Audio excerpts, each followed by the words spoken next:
Hi everybody, how you guys doing? I'm back with another video. I want to talk about herbs again today, you guys. So, you guys ready? Let's get into it. Okay.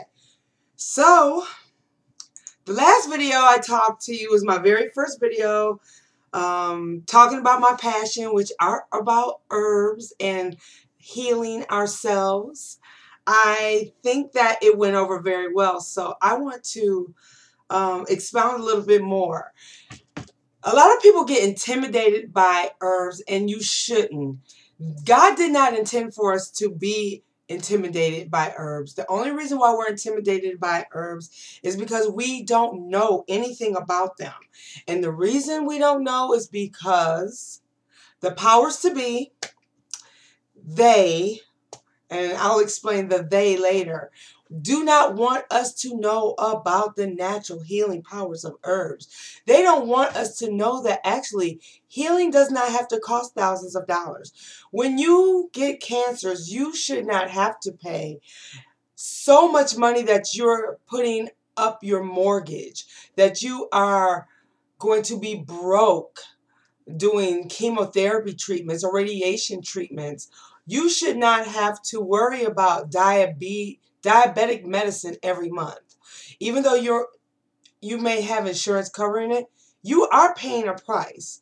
But also, not just the price that you're paying out of your pocket, the price that you're paying with your life and your everyday life. Meaning, there are so many people who feel so fatigued, so tired, they can't accomplish what they're supposed to accomplish because they just don't feel good.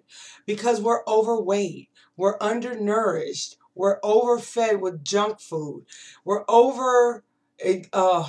just overstressed. But God has made herbs so that we can have healing like no other. And it's so important that you guys get this information, not just from me, seek it from other people. But when you learn it, please share it with someone else, because God said healing is a promise that He's given to us. And herbs are for the healing of the nation. There are, let's see, 1, 2, 3, 4, 5 different herbs that I want to share with you that you can use to heal yourself. These are 5 herbs you can use every day to heal yourself. So use this as a teaching moment, and I'm not going to be very long. There are so many herbs that we can use, and there are herbs that I actually use on a day-to-day basis that I want to share with you.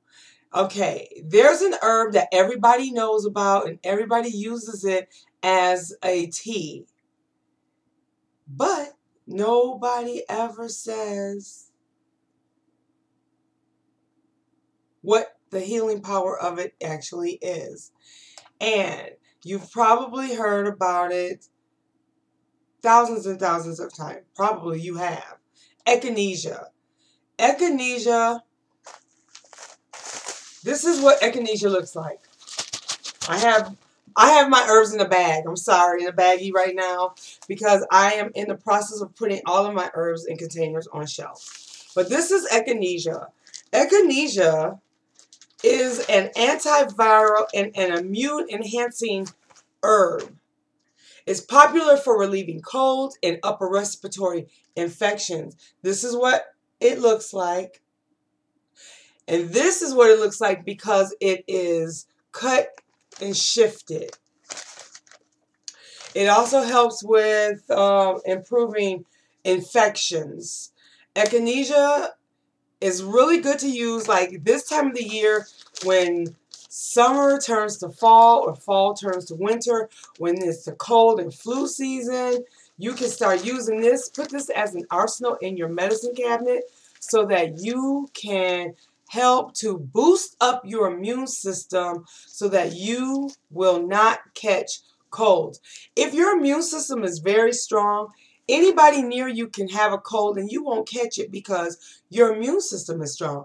That's with proper nutrition, eating the right fruits and vegetables, nuts and seeds, eliminating junk food, letting go of the pop, and eating things that do not have a lot of preservative and additives. Okay, so the way that I would suggest that you use echinacea like I do, I prepare it in a tea. Or I will like blend this up very fine in a powder form and put it as capsules. A lot of people aren't going to do that, but I will because I know that I get more benefit and I get more for my money when I do it that way, because if you buy capsules in the store, you're going to pay double the price that you would if you buy the whole herb and then blend it and put it in capsules. But I prepare it as a tea. What I do is I simmer 1 teaspoon of dried echinacea root in 1 cup of water. I let that sit for at least 10 minutes, 10 to 12 minutes. I strain it off just by a little strainer. And I drink 1 to 3 cups of it per day. Now with me, like I drink tea, I sip on tea all day. This tea here is not just echinacea. I have echinacea, I have Calendula, I have ginseng, and I have chamomile. All the things I'm going to share with you right now. So that's echinacea. You guys, it is so very important that you guys understand this information because you need to share with others. There are so many people that have headaches, migraines, backaches, kidney problems, liver problems. A lot of people can use this because echinacea also helps to cleanse your blood. And when you get your organs and things intact, when you cleanse your blood, cleanse your lymphatic system, you can start to heal. See, we're made up of a bunch of, with 2 major fluids and a bunch of cells. Everything on us are made up of a bunch of cells into different parts. Our eyeballs, our nose, our mouth, our heart, our kidney, our liver, our spleen are all made up of a bunch of cells. And we have 2 major fluids. We're very simple. They try to make it seem like it's very hard to understand the human body, but it's simple. It's very simple. The 2 fluids that we're made up of, blood and lymphatic fluid. We're 80% lymphatic fluid, 20% blood. We'll talk more about that as time goes on. So, elderberry. Elderberries, guys. This looks like the berries that I showed you before, Schisandra berries or Hawthorn. Now, elderberries are even tinier than Schisandra. Remember I showed you Schisandra berries. Well, here are Hawthorn berries. That's what they look like.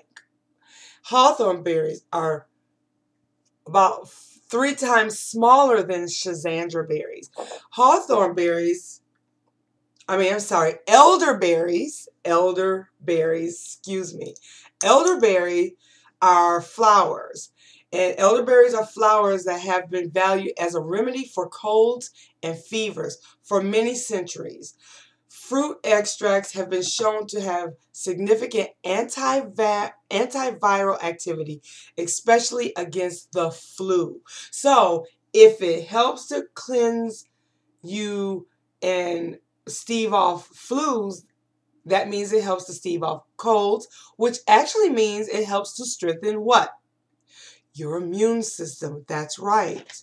Your immune system, your endocrine glands, your respiratory system, everything counts on your immune system being healthy and whole. So elderberries, you can buy these at Whole Foods in the bulk food section. Oh, my favorite right here, ginger. Ginger, you guys. I buy ginger by the bulbs. By the bulbs. Here's a big piece of ginger now. I've used a lot of it, you can see. So, ginger. Ginger.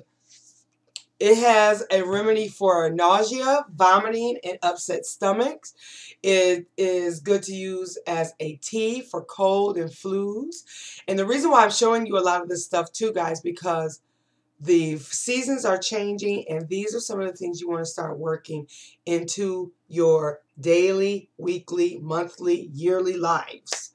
The way that I actually use ginger, I juice them. You can cut off a piece, chop it up, and put it into a blender and use it in your smoothies. Now, ginger has a very strong taste, so you have to be careful. I can use a lot of it because I've been using it for many, many months. You can also use ginger in powdered form. You can buy it in powder. You can buy it in the spice section, but what I would prefer you to do is buy it in the bulk section at a health food store. It would be a better quality. It would be more organic for you.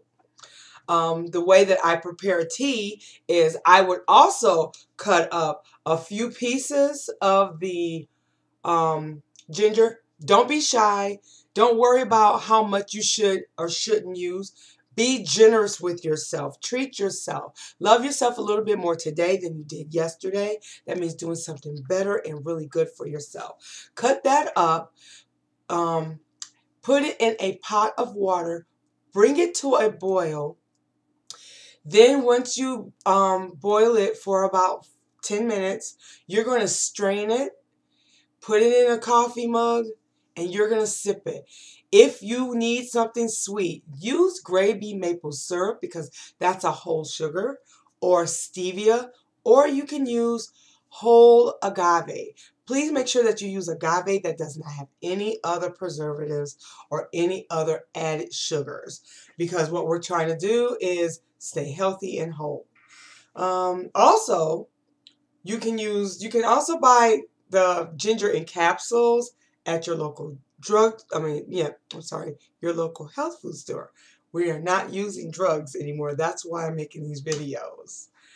Some concerns that people may have about ginger could be that it should just be safe in very small amounts. So when you're drinking your tea, sip it sparingly. Sometimes people get heartburn and upset stomachs when they use this herb. Be very careful. Your body may not be used to it, so go into it very slow. Also, if you are pregnant, I would suggest that you do not use ginger, or do not use more than like 1,500 milligrams per dry ginger during a session, during the day. So that's also a really good herb, you guys. Ginseng. Okay, so ginseng is something that I've really been incorporating in my life. Now, this is ginseng. This is a root. Ginseng is a root. So here's the root. What I would do with this is I would put this in a pot of water, or put a few of the chips in a cup, boil some water, pour it over the water, let it steep for about 10 minutes, and then I sip on that too. And I have ginseng in here. But I also use the Panax ginseng. You guys remember these, don't you? Remember seeing these in the store? This is what they look like. Well, I've used almost all of these. I think I have like 4 left. But these are the little vials. So these are what you call tonics, the ginseng. So if you ever see these, pick them up. Use these. Ginseng is so very good for you guys. It helps to give you a lot of energy. It helps relieve stress. It helps all of your endocrine glands, like your adrenals, your thyroid, your parathyroid, your pituitary, your thymus glands. It helps to relieve and prevent mental and physical fatigue. It's shown to reduce the frequency and severity of colds, possibly very beneficial for erectile dysfunction. So this is a very good herb for men that are taking heart medication, that are taking diabetic medication. It actually helps to build your blood, and it does so much more. I'm going to make more videos because ginseng is wonderful. There are so many different qualities to it. I can't begin to tell you how wonderful it is making me feel, because I use it every day. I use it maybe twice a day, once in the morning, once in the evening. Sometimes I think about it in the afternoon, and I'll use it in the afternoon. So like I said, you can also buy ginseng. There are capsules. You can use them if you go to a Chinese herbal store, a Chinese market, um, Whole Foods, health food stores. They have them in all different forms. So try to use that. So there was one more that I wanted to talk to you guys about. And I'm actually looking at my notes. If I wasn't using notes, you guys need to be worried. But I'm using my notes. But I'm telling you, I'm not faking this, guys. I'm using this stuff every single day. Calendula. Calendula. Calendula. Calendula. So I have a little bit left in this bag, and I went and bought some more. Calendula. It's a yellow herb. Calendula has long been used to relieve inflammation of the mouth, the throat, and the stomach. And it looks like this. It's very light. They are actually flower petals. Calendula is very popular as a tropical cream or an ointment to relieve rashes and irritation and to help to heal wounds. Another thing about every last one of these herbs that I've shared with you guys, all of these herbs help with inflammation. If you have swollen feet, if you have an inflammation,